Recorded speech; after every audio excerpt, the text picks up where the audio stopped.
கடவுள் அருளால் இவங்களை மறுபடியும் சந்திச்சதில் மகிழ்ச்சி அடைகிறேன். இது Thomas Rudolph Antony from faith acupuncture centre, Kovai. இன்றைக்கி நம்ம இயற்கை, அதாவது வீட்டில் வைத்த பொருள்களை வைத்து மருத்துவம் எப்படி பண்ணலாம் அப்படின்ற ஒரு விஷயத்த இன்றைக்கி முதல் வீடியோவும் இரண்டாவது வீடியோவும் விட்டுருக்கிறேன். முதல் வீடியோ இன்றைக்கி காலையில், இப்போது மாலை நேரத்தில் ஒரு அடுத்த வீடியோ விட்டுருக்கிறேன். இன்றைக்கி கடுமையான ஜலதோஷம், ஏன் அந்த ஜலதோஷம் கடுமையாகிறது அப்படின்றத ஆராயிறதுக்கு முன்னாடி அதை நிறைய பழங்காலத்தில் பார்த்திங்கன்னா சொல்லுவாங்க, ஜலதோஷமோ சளியோ இருந்தால் நல்லா கொள்ளு ரசத்தை வைத்து குடித்தால் தீரும் அப்படின்றதுக்கிறாங்க. ஸோ கொள்ளு ரசம், மிளகு ரசம், இந்த மாதிரி ரசங்களை வைத்து குடித்திருக்கிறார்கள். ஸோ அதுக்கு ஒரு மருந்து, ஒரு பத்தியமாக நான் இன்னொரு, இதுவும் நல்லது தான், பட் இன்னொரு மருந்தாக இதை எடுத்துக்கொள்ளுங்களேன், ஓகேங்களா? அப்போது நான் என்ன சொல்ல வரேன்னா, மிளகுன்றது அஜீரணத்துக்கு அற்புதமான ஒரு மருந்துங்க. அஜீரண கோளாறு, அஜீரணம் எடுத்தால் மிளகு ரொம்ப அற்புதமான ஒரு விஷயம். அதுதான், மிளகு ரசம் எடுத்தால் அஜீரண கோளாறுகளுக்கு ரொம்ப அற்புதம்.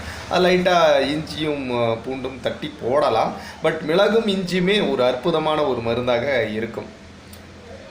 மிளகும் இஞ்சியும் சேர்ந்தால் அஜீரண கோளாறுகளுக்கு நல்லாக தீர்க்கும். நீங்கள் இது வரட்டியோ ஏதோ ஒன்றில் தட்டி போட்டு அது சாப்பிட்றது உங்களுக்கு அஜீரண கோளாறு. இப்போது அஜீரணம் என்பது ஏன் ஆகிறது அப்படின்றத பார்ப்போம். அந்த வயிறு, அந்த செரிமானம் சரியாக ஆகாமல் அந்த தேக்கங்கள் மேலோட்டமாக வர்றது அஜீரணமாகும். அது விளக்கம் கண்டிப்பாக என்னோடய அடுத்த வீடியோவில் இன்னும் அதிகமாக தரேன். இப்போது அது தெரிஞ்சுக்க, அஜீரணத்தை ஜீரணம் பண்ணுறதுக்கான ஒரு சக்தியை மிளகும் இஞ்சியும் சேர்த்து சாப்பிட்டால் நிச்சயமாக அஜீரண கோளாறுகளுக்கு நிச்சயமான ஒரு விடுமுறை கிடைக்கும்.